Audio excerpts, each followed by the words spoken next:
All right. So in our last class, we looked at how to learn on some online platform like Coursera. We also saw LinkedIn and HubSpot. Those are the three major platforms we looked into. And I said to Rose that there are many others that we can always play around. And I'm expecting that by this weekend, before Monday, particularly on Sunday midnight, I would like to see the progress of every one of us, at least with a certificate that shows that you have actually taken a course. All right. Don't be so concerned about showing me that you are studying than actually studying to get those skills. Okay, because if you do not study to get those skills, you have to do that course twice. You're not doing this for me, you're doing this for yourself, because I want everybody to get results almost at the same time. Not when one person is making it, the others are left behind, and then it seems as if there was an unbalance somewhere. Okay, so please take your time to take these courses. They are all free, so I see no reason why there should be an excuse whatsoever. Some persons has reached out to me to note what their challenges are. I've taken record of that, but the rest of us, please just get started. All right, so today we'll be looking at a continuation of some of the Google Suite application, or what we refer to as Google Workspace. Okay, in the last class we also touched on two things, which is the Google account. All right, how to navigate some Google account. We gave ourselves some tasks. I'm yet to see anyone deliver on those tasks. Okay, and then we also looked at Google Contacts. I didn't give any task on that, even though I asked that some of us play around that to see how it works. Okay, today we'll continue with some other Google application. Specifically, we will be looking at Gmail. All right, Gmail, and then if time permits, we'll touch on Google Drive, and so we're gonna look at one other, which is Google Calendar. All right, so Gmail, Google Drive, and hopefully, if there's still time, we'll touch on Google Calendar. All right, so let's get started with Gmail. I hope we can all see my screen. And let me get a response in the chat box. Can you all see my screen?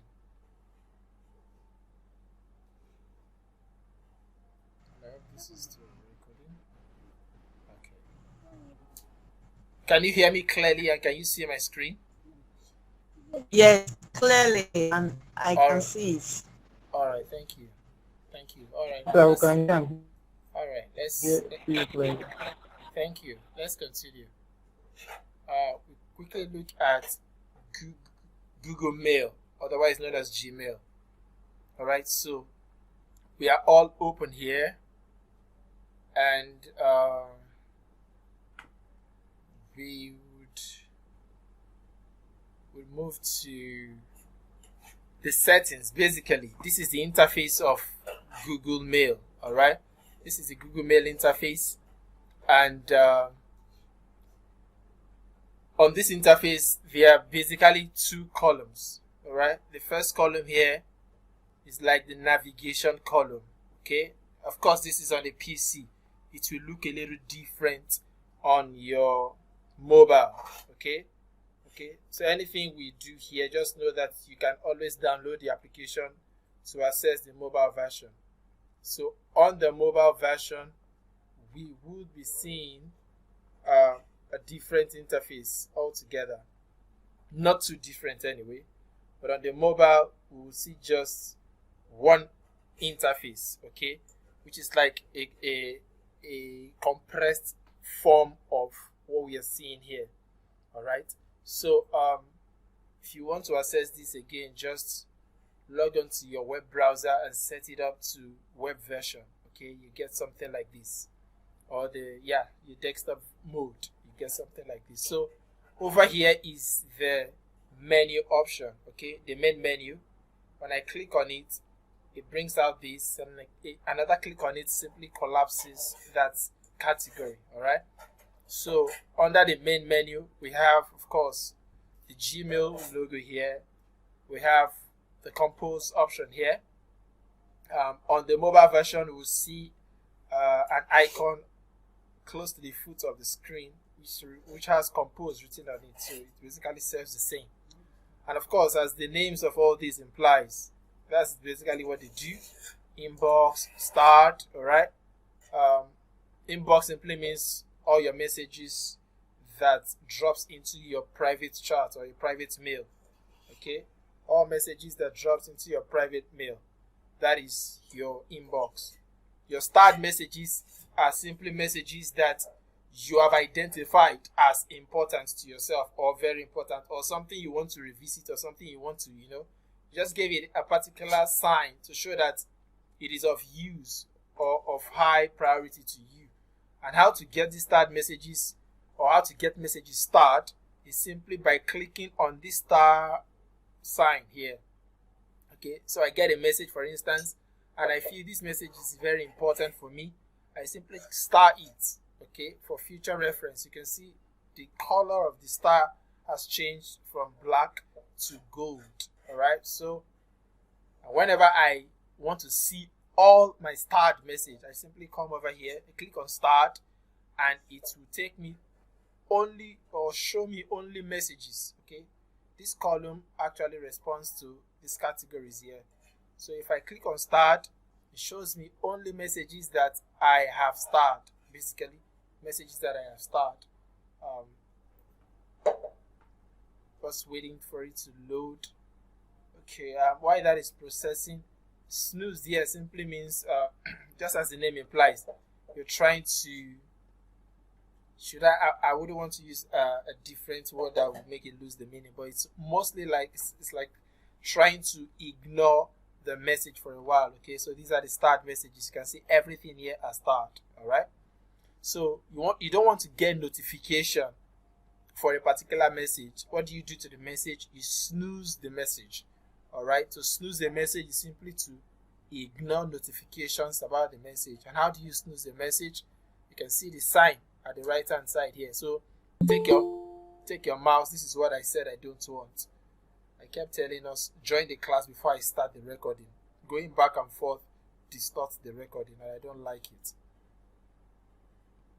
So hover your mouse over the message you want to snooze, and take your mouse on that message, slide to the right hand side. You will see 4 icons. This is archive, this is delete, this is mark as read, and this is snooze. So if you want to snooze this message, just click on the snooze option, and then it's likely ask you questions. Do you want to snooze until when? Tomorrow, next week, or choose the date and time? And once you snooze, if any message comes from the sender, you will not get a notification. Okay, that is what it means.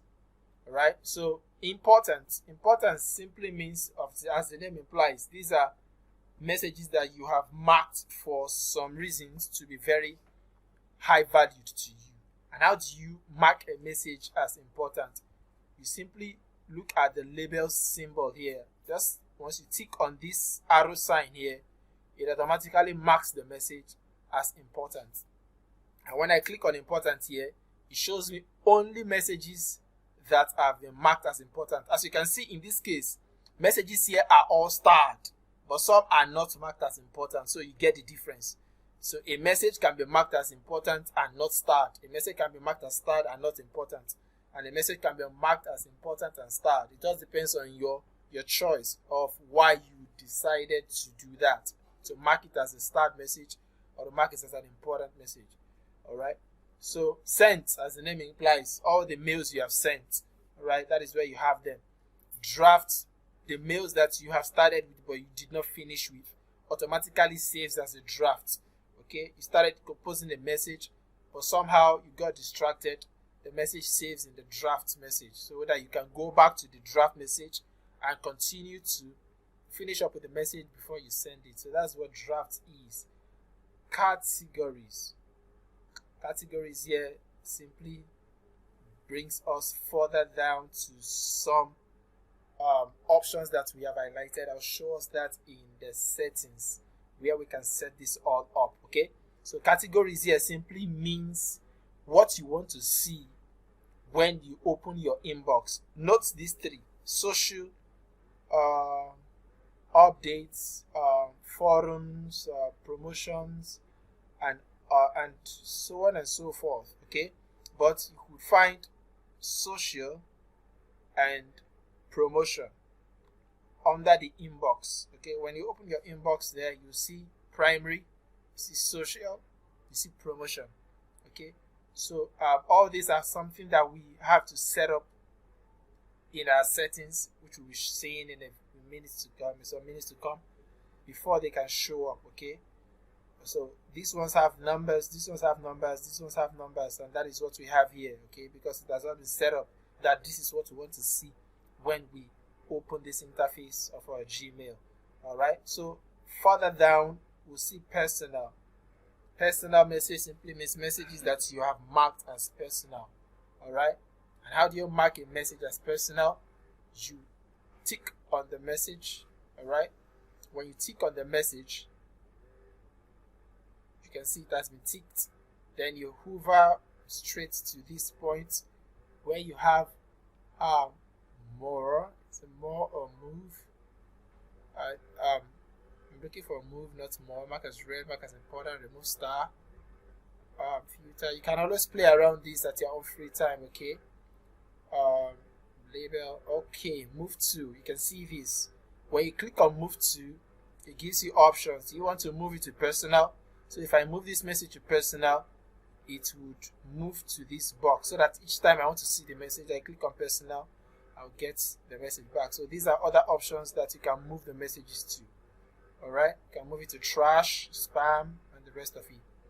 Okay, over here I just basically what you could play around. This is to archive a message. Instead of deleting the message, you can archive the message so that you can always get access back to it at your own time.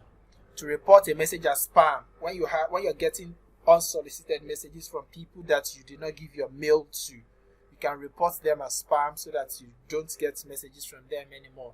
And that also helps Google to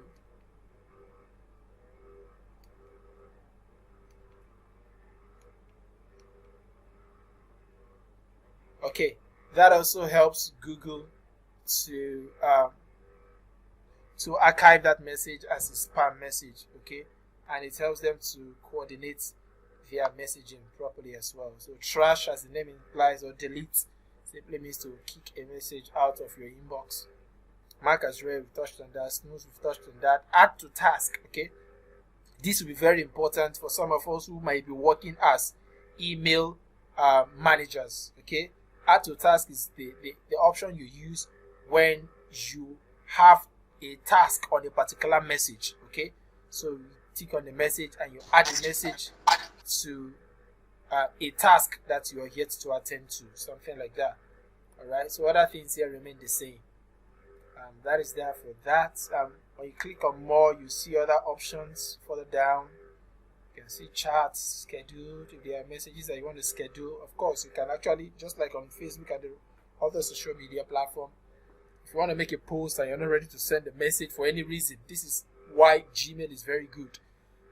Your boss gave you an assignment to send a message to a particular number of customers, and you have anticipated, probably your message is supposed to go out at 12 midnight. You have anticipated that you will doze off before 12 midnight. What do? You compose the message and schedule the message so that while you are sleeping and it is 12, Google will automatically send your messages to the clients that you have highlighted that the messages should be sent to. Okay, that is the importance of scheduling the message. All mail simply means showing you every single messages that you have as far as your Gmail is concerned, whether inbox, whether spam, whether trash, everything appears under all mail. So that is actually good when you're searching for a mail and you don't know where the mail is. Okay, you can always use the search option right here to search for any mail. All right, so we have receipts, trash. So let's not waste too much time on this. At your own discretion, at your own free time, just play around that. New meeting and join a meeting. These are functions of Google Meet. Okay, presently I am presenting this meeting to you via Google Meet, which is a communication and webinar or conference or meeting tool. Okay, so we'll be seeing Google Meet as an application altogether, but just bear it in mind that you can actually start a meeting via your Gmail. Okay, I don't think this feature is available on the mobile version. All right, but I think it's available. I actually know it's available on the mobile version as an app on its own. Okay, not as a link attached to your Gmail. In case you find it and you don't get it, just know that you can always download the app. So that is that for Gmail. Every other thing here are just functions of Google Chats. All right, so over to the top here, you can request for help from Google if you have a problem. Here we can get the settings, and here we can get to navigate other Google applications. Of course, we touched on this yesterday, which is like the ultimate, that is a Google account. And from here, you can always switch your account. A click on it brings out all the accounts you already logged in on your PC. Okay, that is that for that. And on the side here are some Google applications. Okay, this is Google Calendar, which you can navigate directly. So any Google application you find on your Gmail, okay, it simply means it is something that has been linked with your Gmail. For instance, this is a function of another Google application called Google Meet. This is another Google application called Google Calendar. This is another called Keep Notes. Okay, Google Keep.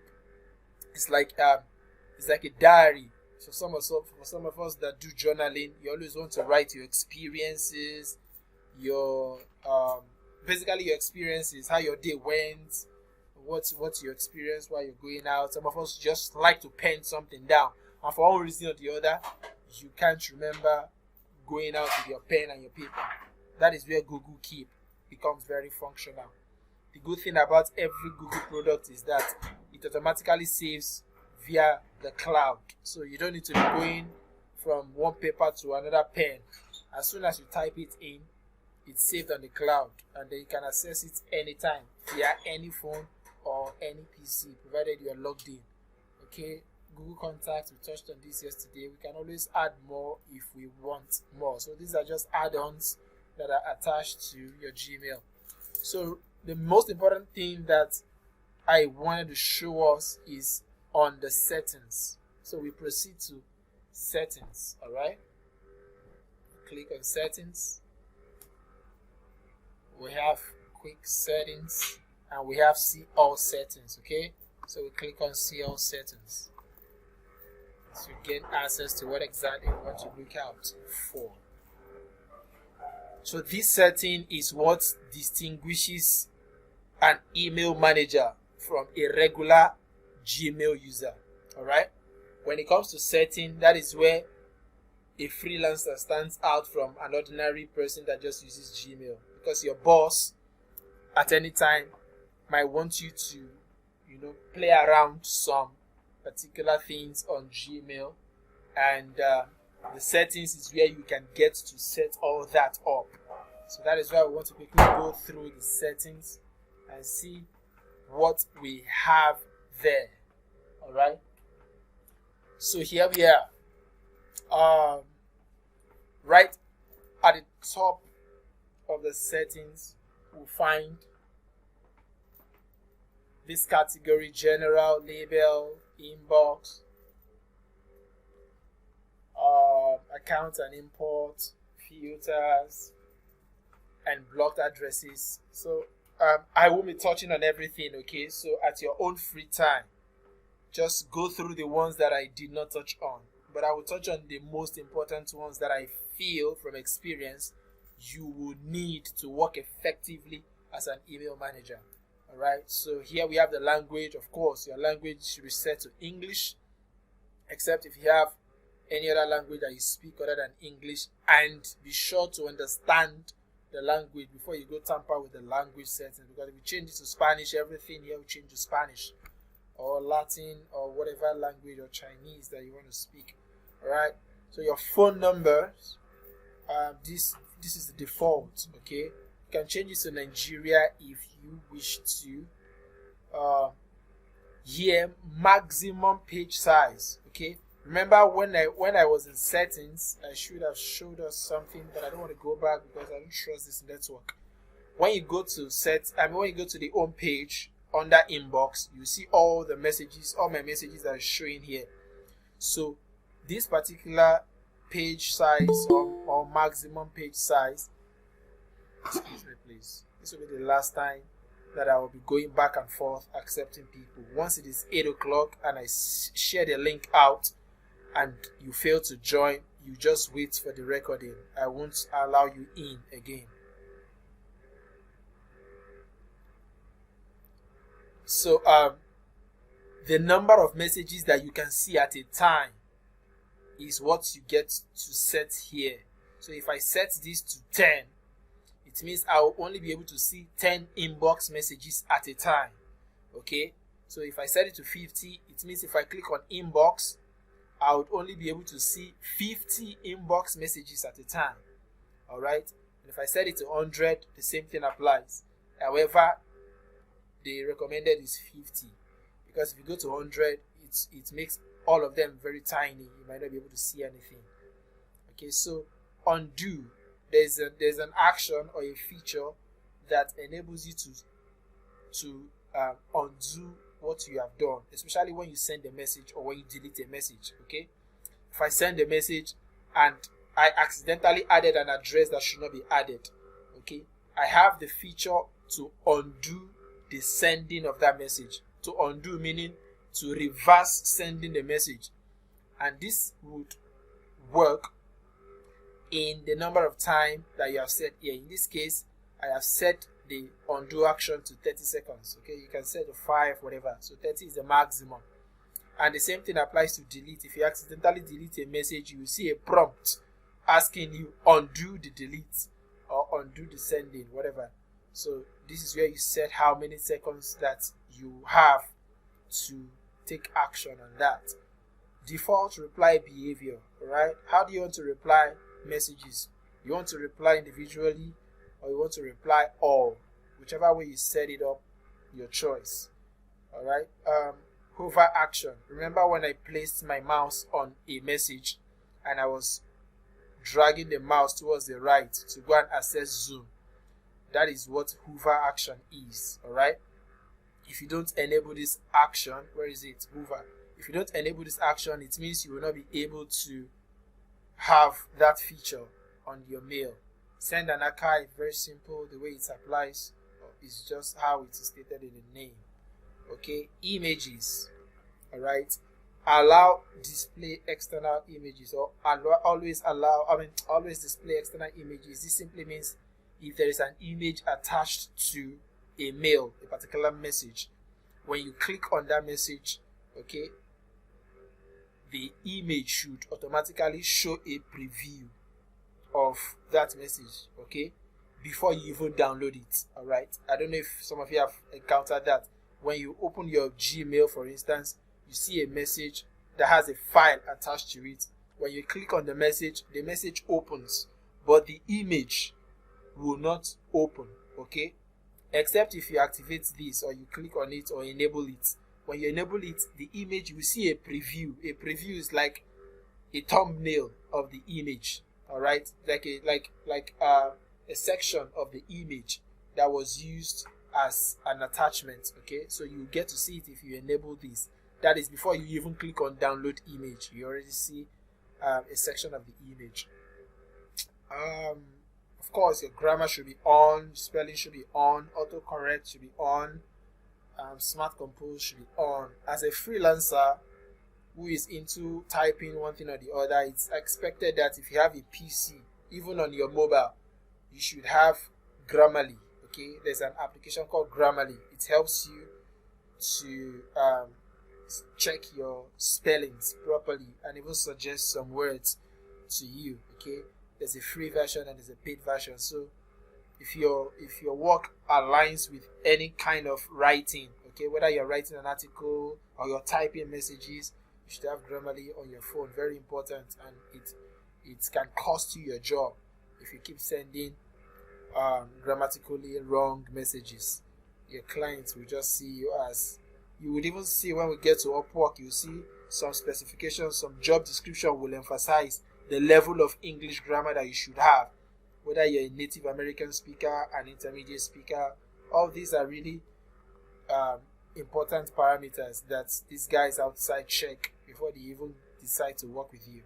So you want to make sure that all that is set on. Alright, so I think this will be all for this section. So at your own time, you can play around this. You can change your picture from here. I'm just seeing the important ones. Okay, so this is like a signature. Okay, signature simply means when you send a message, whether you add your name or not to the message, there is always a room at the bottom of that message that you have sent. If I change this my signature now to anything, signature can be a name. Okay, in fact, basically signature on Gmail should be names. So if I change this signature to have my name on it, it means every single message that I send out of this my Google account or my Gmail account, the message will always end with that signature I have put up there, which is my name. That is what signature does. Let's see if there are any other thing that we can check out. Okay, so that will be that for that. There's something I want to quickly touch on here. Let's see, labels. Not labels, inbox. Let's see, and this inbox type, you can set your inbox category how you want it. You want it important messages that you have selected as important to come first, unread messages first, start messages first, so you can always set that up. I think I should even set up unread first. So that is that for inbox messages. You can see reading pane. Just guys, play around this stuff to see how it works and what exactly it does. So let's go to account and import. This is exactly where I want to focus on. You can change your password, your Gmail password, right from this option here. Remember, your Gmail password is different from your Google account password, if I'm not mistaken. I don't think it's different anyway. I think it's the same, because basically Gmail is what gives you access to Google account. So this is where you can actually, another alternative for you to change your password. Okay, another alternative for you to recover password. You could just play around this if you have misplaced yours. There's something I want to show us here.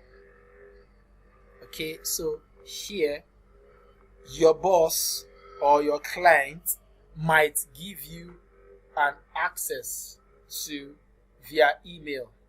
All right, your boss or your client might give you an access to their email, and when they give you an access to their email, they may travel, maybe you're on a vacation, and ask you to manage via email for them. Okay, or they may ask you to use your own mail to send messages to their client in their absence. Probably you were employed as a personal or virtual assistant, okay, or you are employed as an executive assistant, and then you are asked to send mails to clients such that the message is received by a particular customer rather, but the mail that your customer will see as the sender should be your client's mail. I don't know if you get the point I'm trying to make here. I'll give you an example. I ask Mercy, for instance, as a virtual assistant, to send a mail to my customer for me. And I ask Mercy that Mercy should send the mail in my name. In other words, it is my email that should show up at the customer's end, not Mercy's email. So to do that, you come over here and then you edit the info. Okay, you edit info, or you can add another email address. such that you can now choose whose email address should act as the sender's email address. So that is what this means. Send mail as who? Is it you, the owner of the account, or your boss's account? Okay, and in this case, your boss will always give you access to link accounts. Okay, to link your account with your account. So obviously, if you try to add an email address, you receive a mail in that mail address which you're trying to link, and then probably a code asking you to link up. And once you do that, the mail address will appear here so that you can use it as well to send messages to others. Check mail from other accounts. Okay, the same thing is just like a continuation of this.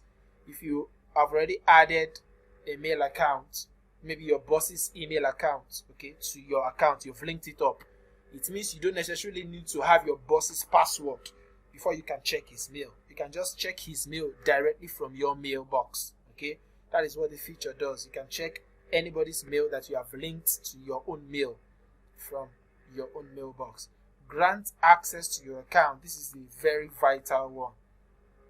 One of the job that I would recommend that many of you apply for when we begin to apply for jobs is the job of an email manager. In fact, I have about two friends that actually work as an email manager.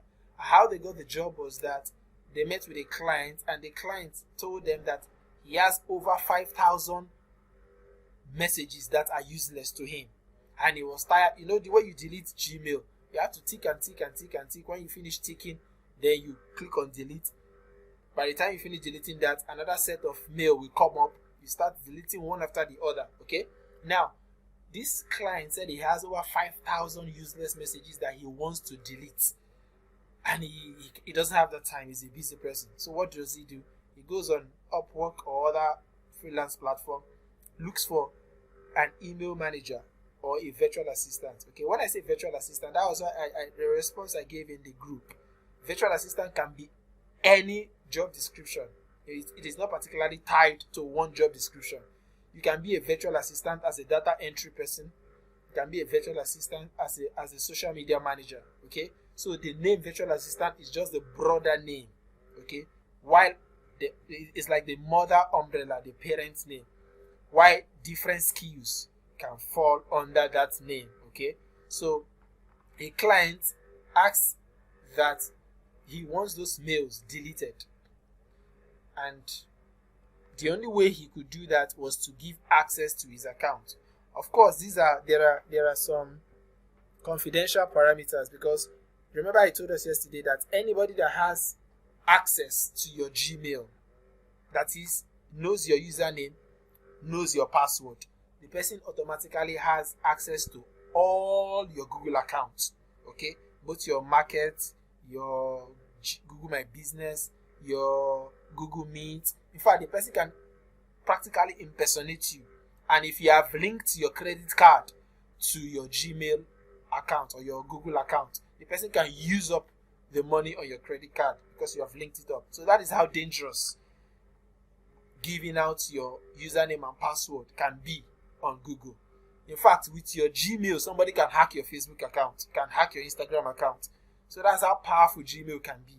All right, when you sign up on Gmail and you use your Gmail to open other important platforms. Okay, so most times clients will decline to give you their username and password. Instead, what they will do is they will grant you access. Okay, so when they grant you access, you are only limited to what they have accessed you to see. Okay, so in this case, the client granted my friend access to his email. Okay, so that from Nigeria here, without logging into that client's email, without logging into his email, that is, without having access to his username and password, my friend can actually see the emails that are in his inbox, which he wants to delete. So this is how you go about that. You can see grant access to your account. If I add any number here or any email address, it means I am granting that email address access to my mails, not my Google accounts. Get the difference, okay? I'm granting them access to my mail probably because I want them to help me compose a message in my name, okay? Or I want them to help me delete something from my mail. Or I just want them to do something or the other via my Gmail, all right? So this is how you can grant access to people to help you out via your Gmail, all right? And then here you mark conversation as read when opened by others, okay? In other words, after granting you access to my mail, okay, I have the option to mark any conversation that you have read. For instance, Mercy is my case study here. So Mercy is my virtual assistant. I am the client that she's working for. I have granted Mercy access to my mail. So it means that for every, if I leave it at mark conversation as read when opened by others, it simply means any message that Mercy opens in the inbox would automatically be opened in my own mail. All right. And if I tick leave message or leave conversation unread when not opened by others, it simply means even if Mercy reads that message, when I log into my own Gmail account, I will still see the message as unread. Okay, I don't know if you understand it too, so just try to think through it so that you understand it better. This is how you can select that option. And here, the sender information, show this address and the person who sent it. Meaning, if Mercy has access to my mail, which I've already granted, and then she sends a mail from her own email address, okay, because now she's operating from my email address, not mine, even though she has access. Now, if Mercy sends an email, this option here says, should my mail and Mercy's mail appear at the customer's end? Okay. If not, then choose the second option. It simply means only this address will show at the customer's end. It all boils down to this first option here. Which email have you added to your other alternatives which you're using to send mails out? So these are the most important section of the settings that I wanted to bring to our awareness in case you stumble on a client that wants you to manage their email. So for the sake of time, I will just ask us to play around other things, okay? Play around other things. You can see them, advanced, offline themes, all right? Even this background you're seeing here, I changed it. This is not the regular Gmail background, okay?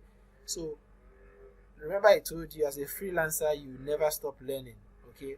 When you stumble on something, you play around it to the maximum so that you can understand the workings, and then you get the skill. You will get acquainted, you practice, so that if you see a client that needs that skill set to solve a problem, you can confidently apply and then get the work done and just get your money.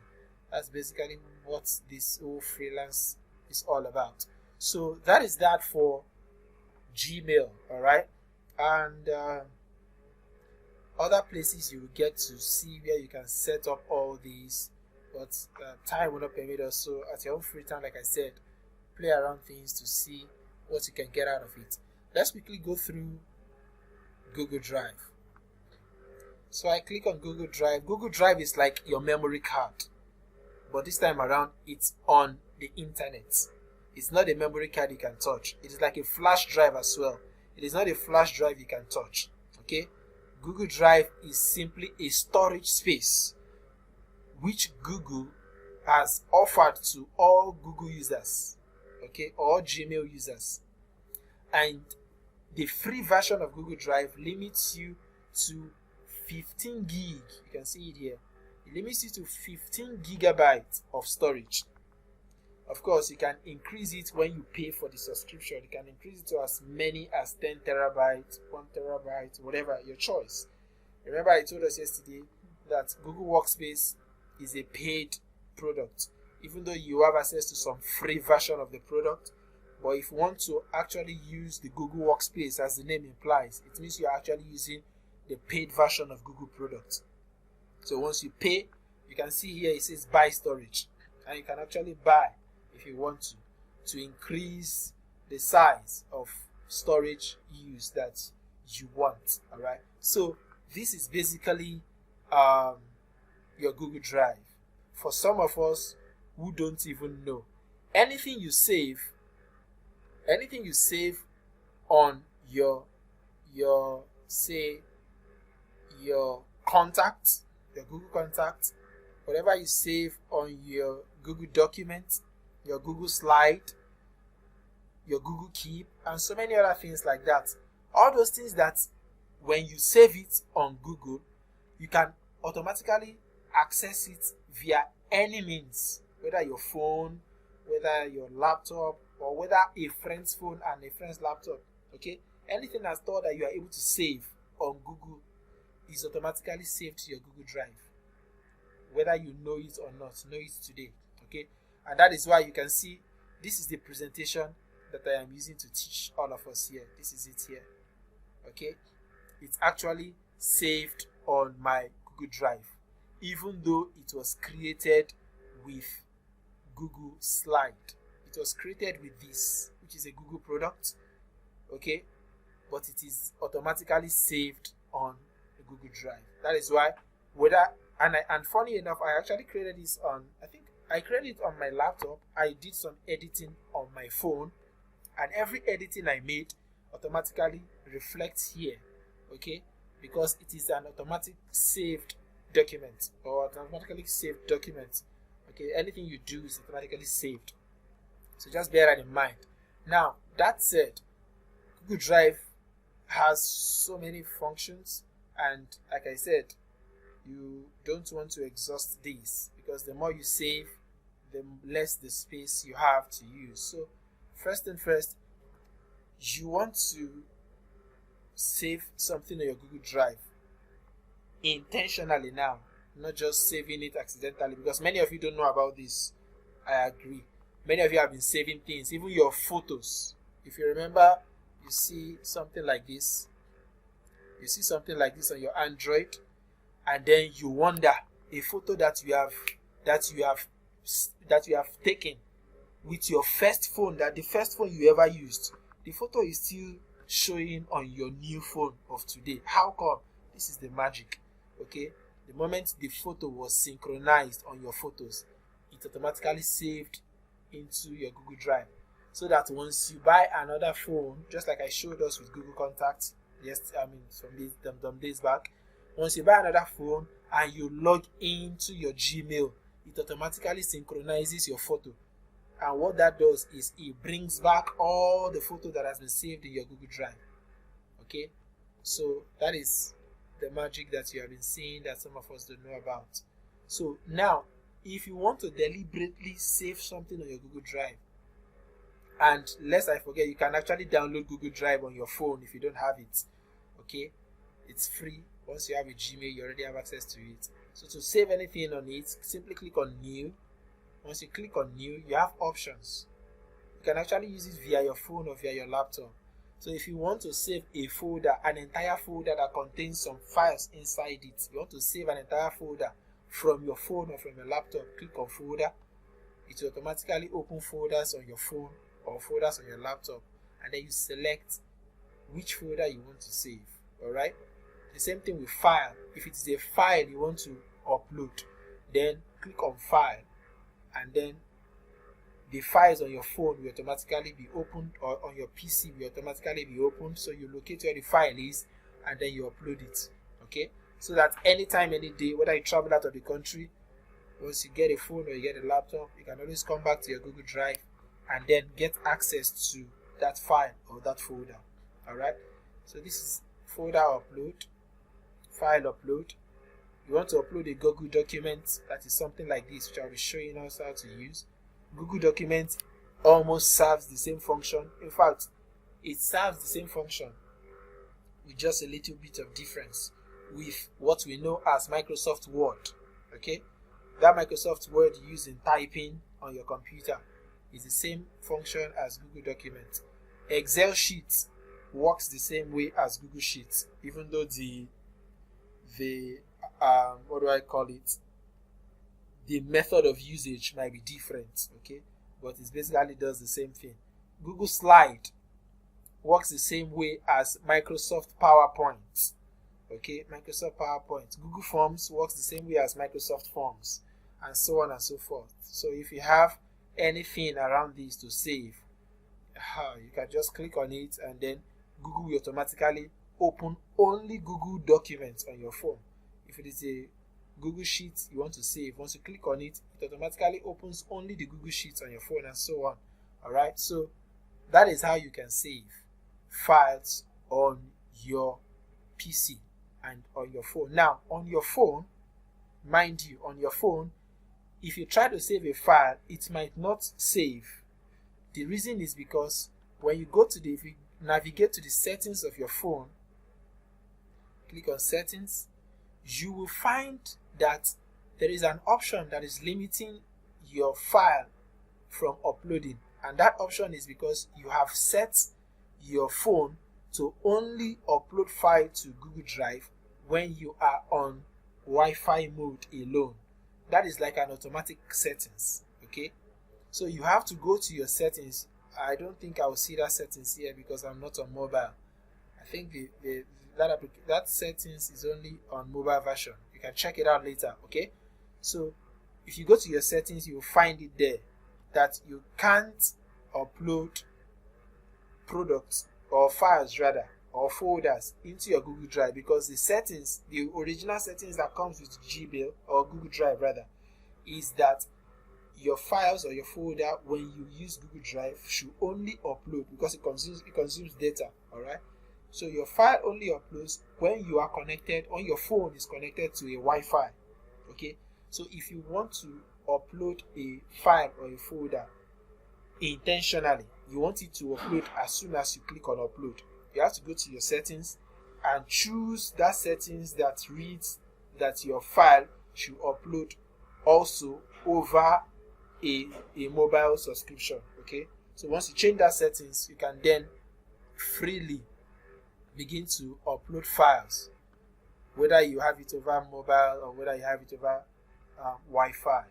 Okay, so that is that for that. Now let's quickly look at these stuffs here. You can see here says my drive, or it reads my drive. You can also navigate that here as well. Okay, everything here is like a shortcut to our new here. All right, so my drive shows you everything that has been saved on your Google Drive. Okay, these are most recent files that you have opened. You can see them.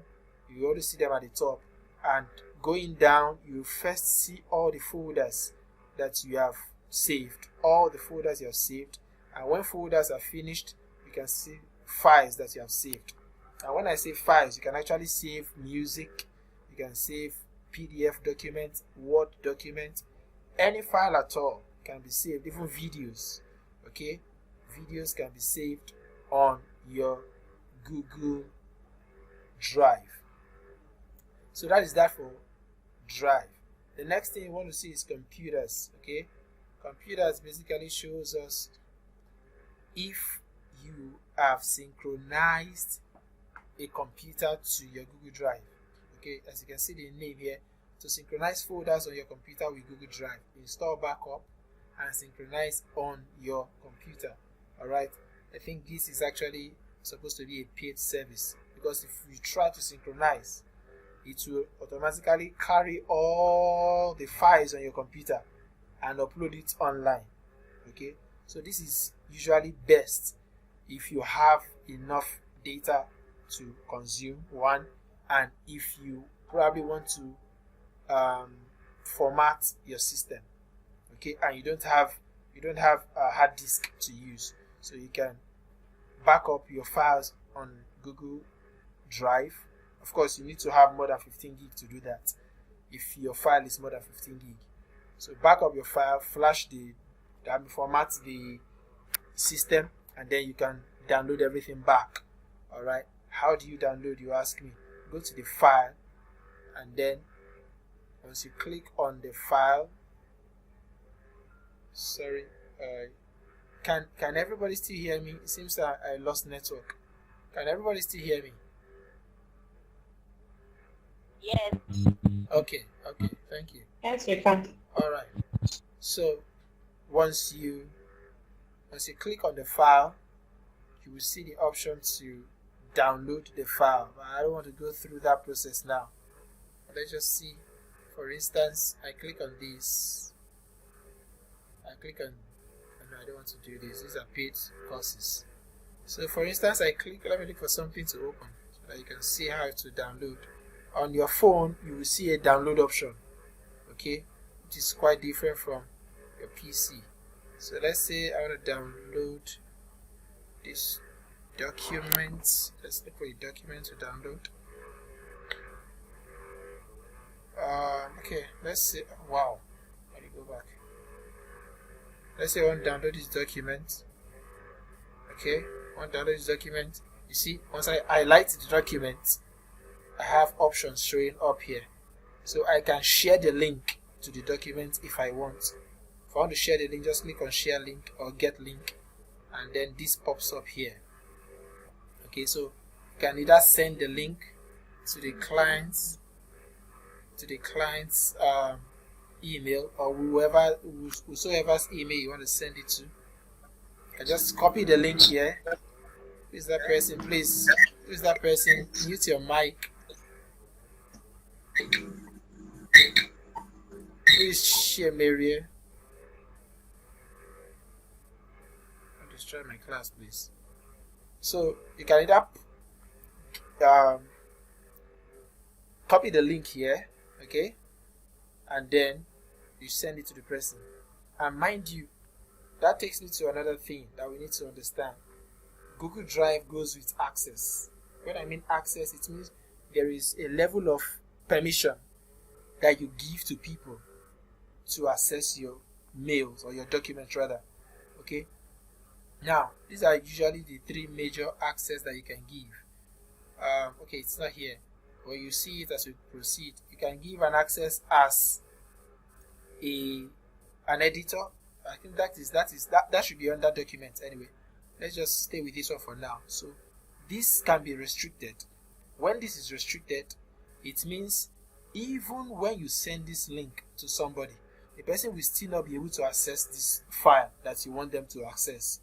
So the person has to, once the person tries to open it, the person will see a prompt on their own mail saying access denied, request access from the author, something like that. So when the person clicks on request access, you will receive a message in your mail that somebody is requesting access to view your document or to watch your video or to listen to your music or something like that.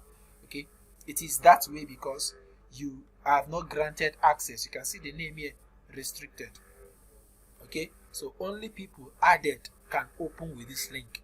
So you need to add people to have access to this link before you can grant them that access. But if you don't want that to happen, before you send the link, you want to come over to this restricted, click on it, and click on anyone with the link.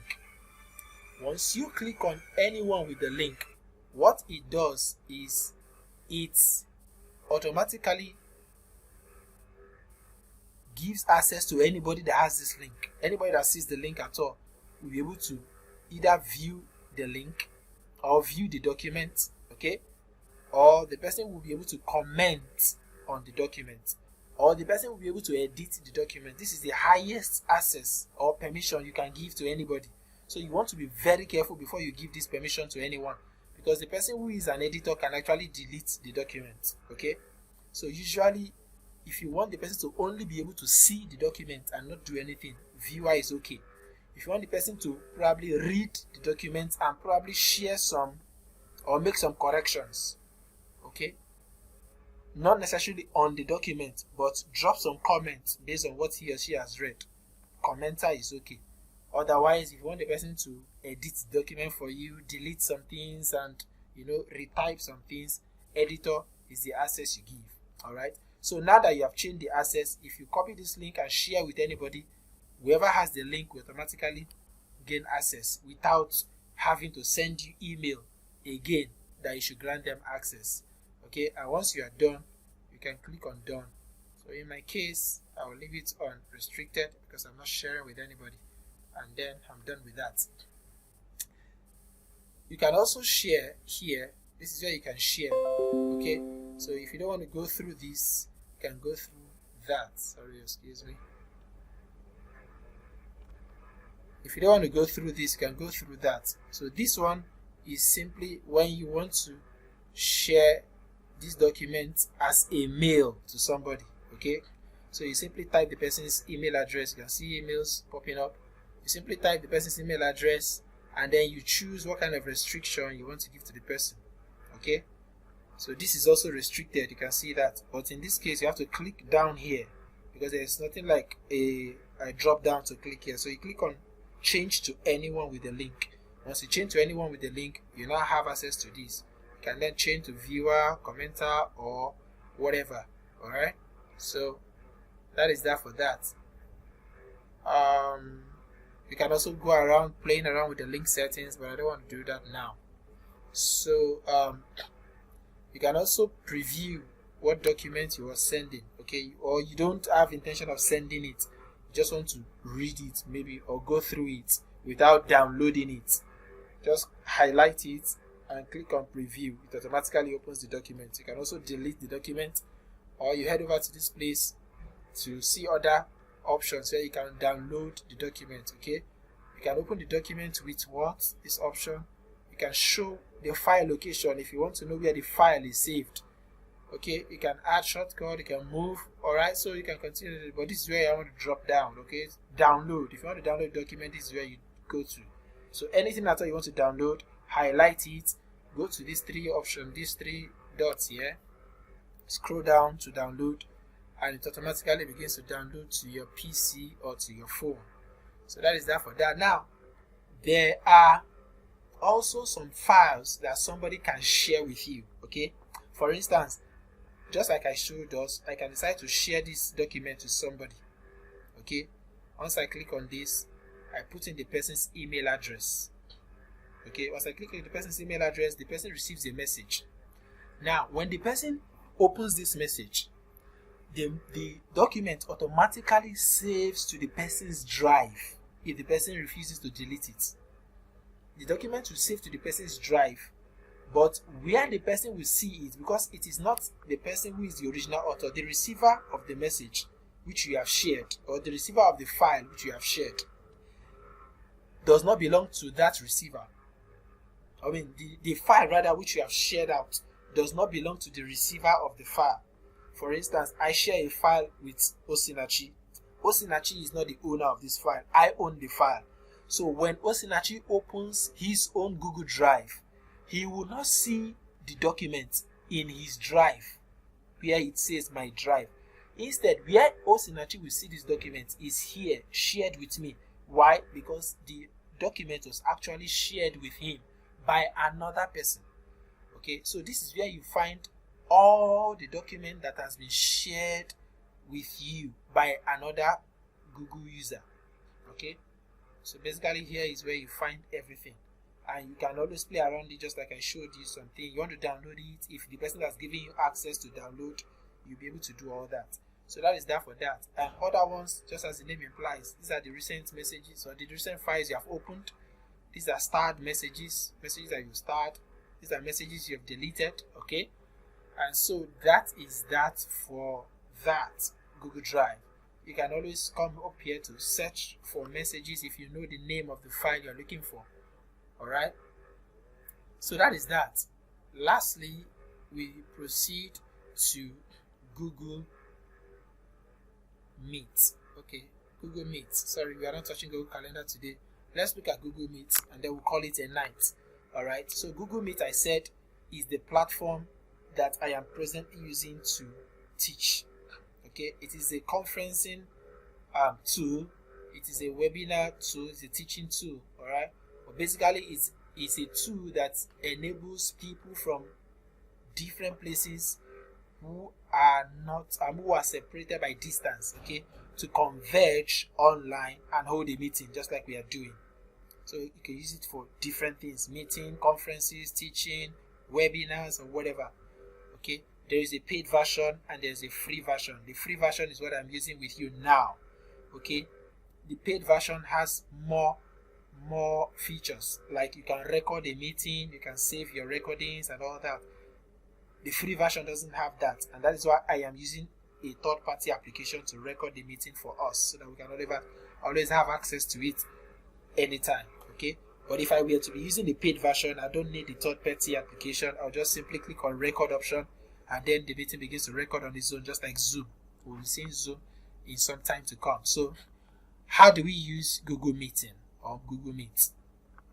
If you click on Google Meet just like I did, this is the interface you see. The name up here, Google Meet.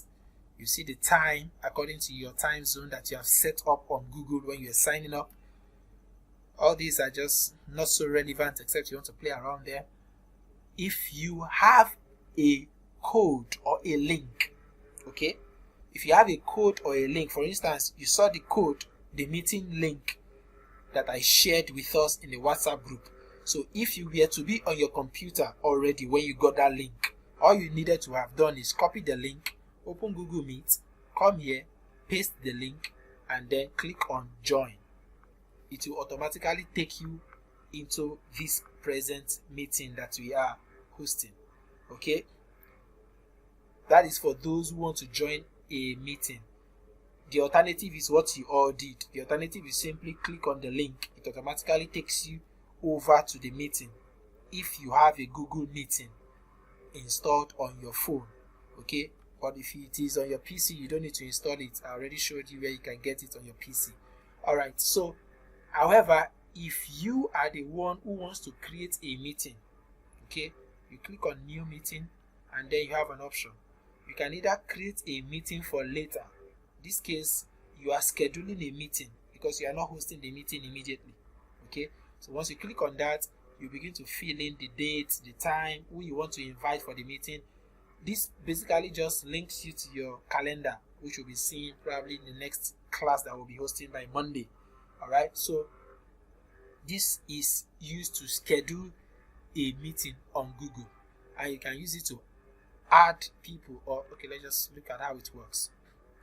So once I click on that, you see the link here. Alright, so I can copy this link and send it to those involved. By Monday, I'll be showing us how to do that via Google Calendar. Alright, so once I copy this link, I automatically send it to those involved. Once it is that agreed time, everybody clicks on the link, and then we get access straight to the meeting. Alright, now the second option is instant meeting. Instant meeting is used when you want to begin the meeting immediately. Okay, as soon as you click on instant meeting, it automatically creates a meeting for you, and then creates a code for the meeting. You will see the code created for you. So you click on copy the code. This is how you copy the code. You see this option, just click on it, copy. It says copied meeting link, then you go and paste it wherever you want to paste. Okay, that is how you copy a code. So once you click on start a meeting, it will automatically start a meeting, and you have something like this on an empty space. That is, there will be nobody here, only you and your picture seeing yourself. Okay, and then you can copy the link and then share with people you want to join the meeting. Okay, or the third option, you schedule it on a calendar, on Google Calendar. I don't want to go to this because this will take us to the next thing we are supposed to be seeing by Monday. Okay, so we'll see all that by Monday. In case I forget, just remind me on Monday when we are treating calendar so that I can touch on it again.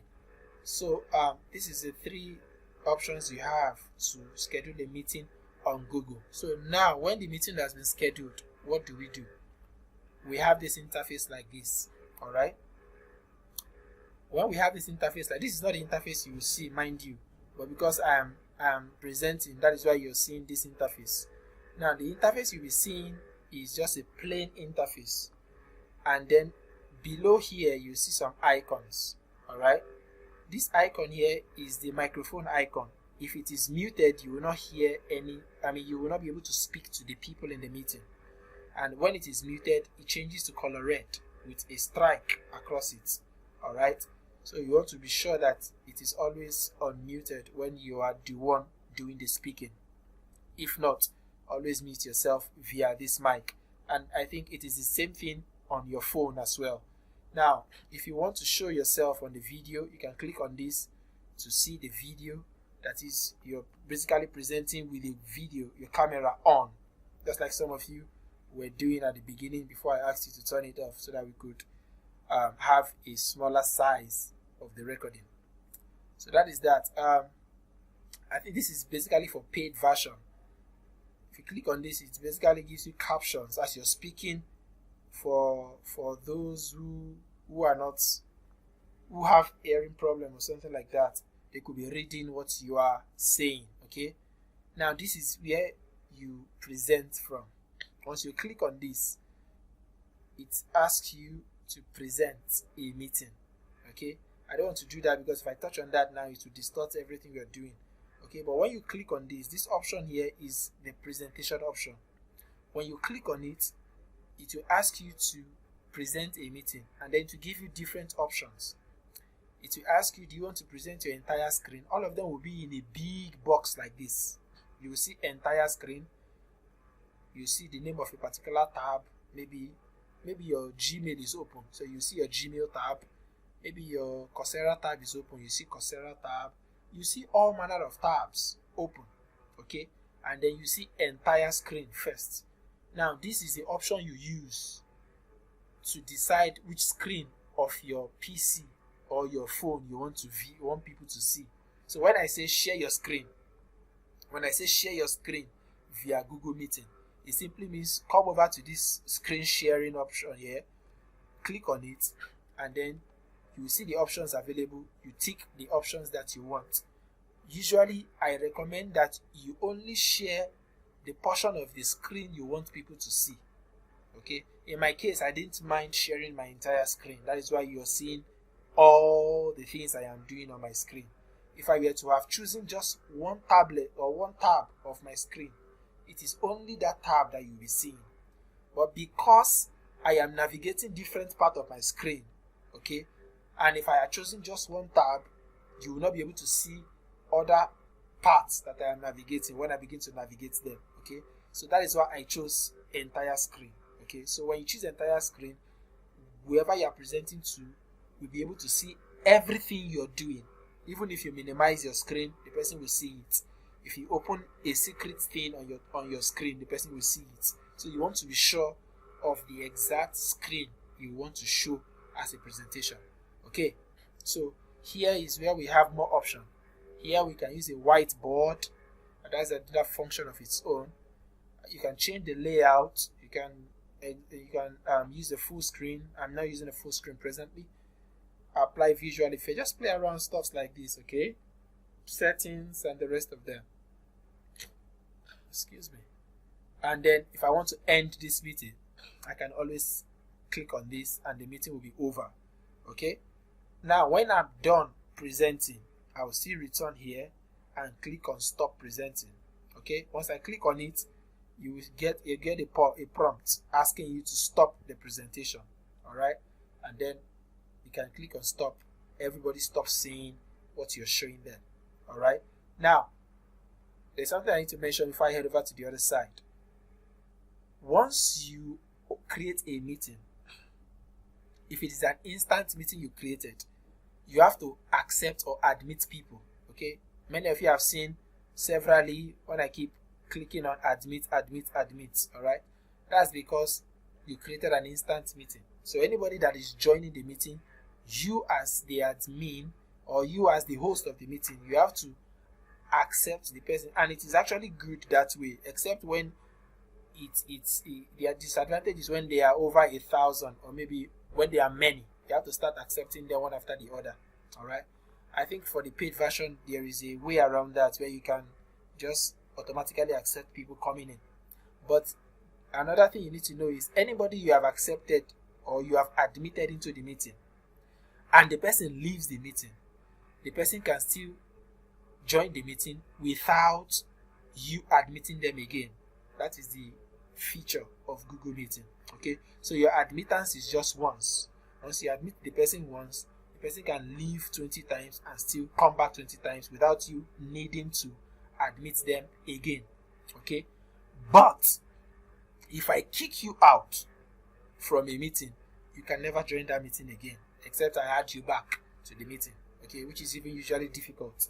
All right, so you want to be sure that you intended kicking somebody out before you kick them out. If not, you might not be able to add that person back, or the person might not be able to get back to the meeting again. All right, so that is that for that. Let's quickly look at this. Of course, these are just participants in the meeting, okay? Myself and yourselves.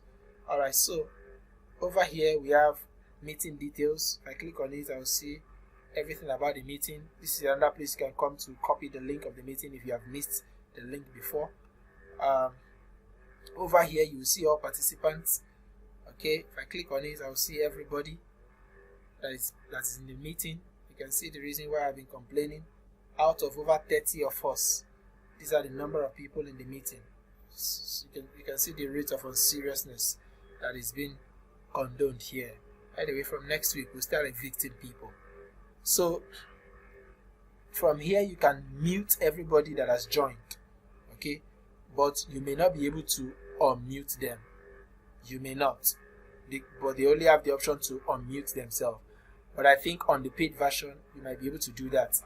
Here you can add a participant, okay, and to add a participant you might probably either send them a link or just send them an email to join the meeting. Okay, that's how to add a participant if you don't want to send a link. And this is the host control. As I click on host control, everything here I have access to it. I can let everyone share their screen if I want, or I can turn it off if I don't.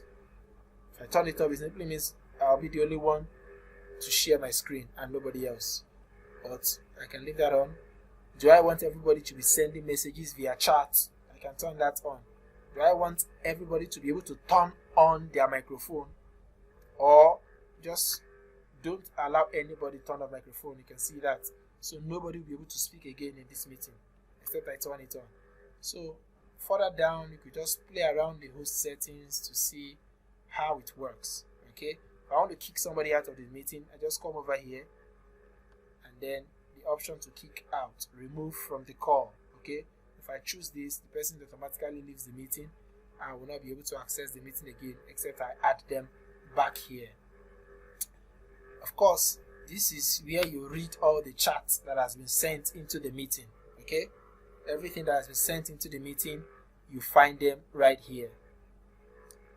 These are other activities that may have been going on in the meeting. I think this is a paid version, and with this we can say we have gotten a basic functional grasp of Google Meeting. To end this presentation, just come over here and click on stop presentation and we are done. Alright, so this is an important tool, especially for some of us who will be working as technical support agents or as virtual assistants or customer service representative. Okay, you might have a customer that needs an attention on their screen, okay, and you cannot do anything except you are able to see what they are doing on their screen. What do? You set up a meeting with them, you share the link with them, they join the meeting, you tell them to share their screen. Okay, just the way I've showed you how to do that. So once the person shares their screen, you'll be able to see their screen and you'll be able to guide them on what to do and what not to do. So with this, we have come to the end of tonight's lecture or tonight's class or tonight's discussion. So if there are questions you want me to take, just quickly identify and speak up, and if there are none, we would call the meeting to a close. I'll be viewing the chat section if you are one of those that are shy to talk, but you need to know that as a freelancer you don't need to be shy. Alright, so we're speaking. I have a question. Alright, go ahead. One at a time, please, so that we don't have multiple echoes. Alright, I'll call names, okay, so that you can speak up. Brother Chuku, let me hear you. Okay. So my question is about email manage from the email management thing that you just discussed. Okay. Yeah. So my confusion was about that one. You said, supposing you're working for a certain client and the client is on vacation, Okay. and you're to send a mail on behalf of the client, and the client's email is what to show. That place you clicked on that you talked about editing and am I to edit my default email, take it out and put that of the client at that option? No, you Is don't. that what No, you don't. You don't have to. You don't have to take out your email. If you watch the option there was add another email, not delete your email. Okay.